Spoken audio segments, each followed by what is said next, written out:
Every dollar you spend managing someone else's chaos is a dollar you didn't spend building your own life. That's not a metaphor. That's a budget line. We've spent this entire month on forgiveness, on the lie that you can't be free until you forgive, on the ritual that actually makes the release hold, on marking the shift in your body so it knows that the old chapter is over. Today is where it lands in your bank account, because here's what nobody talks about when they talk about healing from abusive relationships and high control systems: the financial cost of staying attached. Not just the cost of being in it, but the cost of keeping it alive in your field after you've already left. I'm Melanie, I'm your witchy mother. Today we're talking about what I call trauma tithing, the ongoing financial and energetic tax of staying connected to people and systems that were never safe, where it shows up in your money, how to find it, and the ritual practice that starts redirecting that flow back towards you. Let me give you the concrete version first, because I think we spiritualize this too quickly and miss the actual numbers. When you stay energetically attached to someone who harmed you, even after the physical relationship is over, you are still spending resources on them. I'm going to name exactly what that looks like. You're spending mental bandwidth.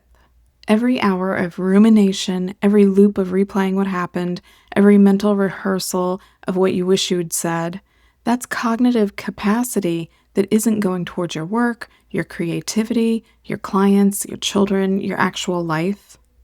And cognitive bandwidth is directly tied to earning capacity. When your mind is occupied by someone who isn't paying rent in your field, your ability to think clearly, create, and make good decisions is genuinely compromised. You're spending emotional energy. Managing the residue of a traumatic relationship, the hypervigilance, the bracing, the anticipatory anxiety, it costs your nervous system. And a dysregulated nervous system makes worse financial decisions. It undercharges because it's afraid of conflict. It overspends trying to self-soothe. It freezes when it's time to ask for money, raise prices, or claim something. That's not a character flaw. That's a traumatized nervous system doing what traumatized nervous systems do. You're spending actual money. Therapy to process what they did. Medical bills for the stress produced in your body. And I know something about that personally, which I'll get to in a moment. Sometimes you've got legal fees. Sometimes the cost of leaving in the first place. The deposit on a new apartment, the emergency fund depleted, the income lost during the chaos of extraction. You're spending opportunity. Every season that you spend in survival mode around someone else's chaos is a season that you're not building, not investing, not taking the risk that might have paid off, not showing up as the full version of yourself in your business or your work. And that gap compounds. It has a dollar value even if you never see it on a bank statement. That's trauma tithing. That is the ongoing tax. I want to tell you about two moments that landed this in my body in a way that theory never could. The first is my grandfather at a fall festival. I was about 6 years old, standing at a fall festival with my mom and grandparents, and I dropped my apple pie on the ground. My mom said it was okay, she'd get me another one. And my grandfather cut in, "Don't get her another piece. She doesn't deserve it since she dropped the one she had." I stood there, sticky-fingered, embarrassed, and something lodged in me at that moment. Sweetness is conditional. You only deserve it if you're perfect. If you mess up, it gets taken away. That belief shaped my relationship with money for decades. Money became conditional sweetness, something I had to earn perfectly or risk losing, something that could be withheld as punishment. I spent years wanting abundance, but I was afraid that wanting it made me shallow or greedy, because the same systems that taught me about conditional sweetness also taught me that good women don't care about money. The second moment is a little more recent. 3 days before Halloween, I had $1,000 in a savings account designated for my taxes, and I felt broke. Completely paralyzed about spending $250 on my kids' Halloween costumes and a birthday date with my daughter. I looked at my bank account and saw a spreadsheet of fear. Every dollar spoken for, the tax payment looming, my whole body seized up, even though I had the cash. And I recognized it. That seizing, that paralysis, that was the obedience contract still running. That was decades of conditional sweetness programming whispering, you are not allowed to be easy, full, or joyful. So I stopped. I asked my body, is this $250 for costumes and a birthday date a yes? My body screamed yes. My mind screamed irresponsible. I chose the yes. I moved the money and I spent it immediately on joy. The migraine I had had for 2 days broke within an hour. And the next day, $150 I wasn't expecting landed in my account. I'm not telling you that story to suggest that money magically appears when you spend it. I'm telling you because what shifted wasn't the bank account. It was my field. The money followed the field. Let me know in the comments, what's one way you can see trauma tithing showing up in your money right now? It doesn't have to be big. It might be as small as who you undercharge because conflict feels dangerous. Now I want to go underneath the concrete costs because there's a layer here that explains why the financial piece is so stubborn even when you've done so much healing work. Your field is a container. What you put your attention and money toward is what your field stays oriented toward.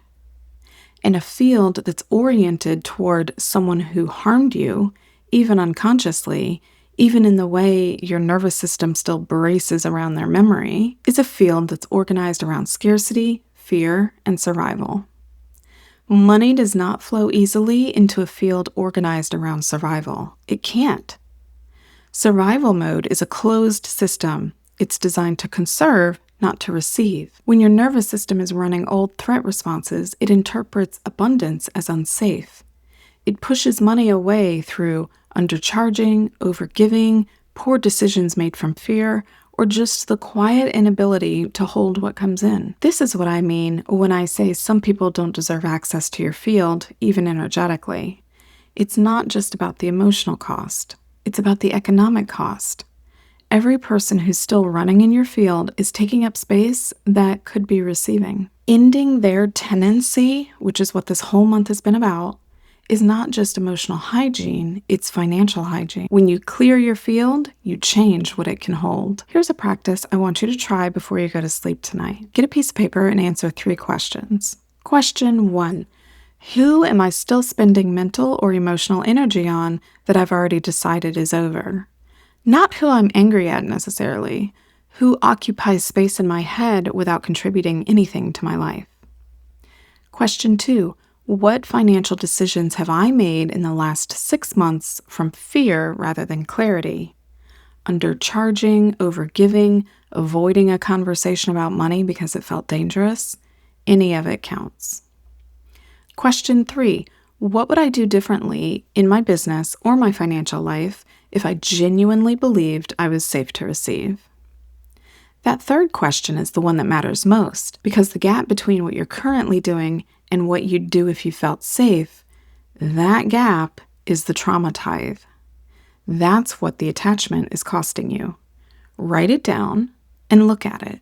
That's the number you're working with. This is a hearth money practice. The concept of money as warmth, as something tended and directed, rather than hoarded or feared.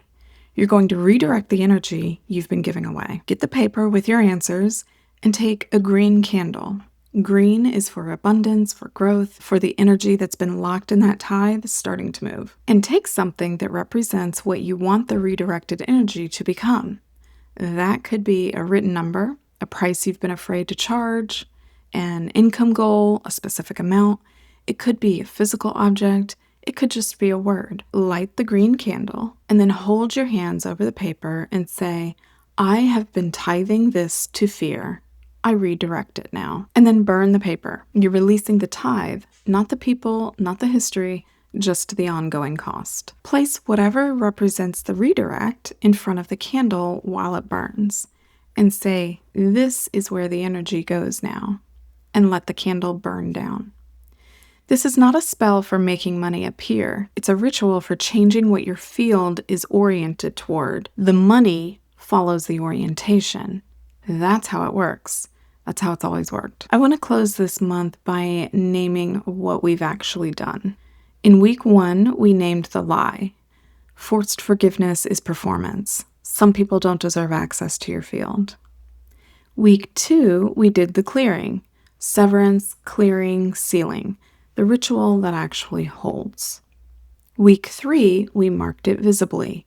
Your hair, your adornment, your body, as declaration that the chapter is complete. And today, we found the financial cost of the old attachment and we started redirecting it. That is a complete energetic restructure.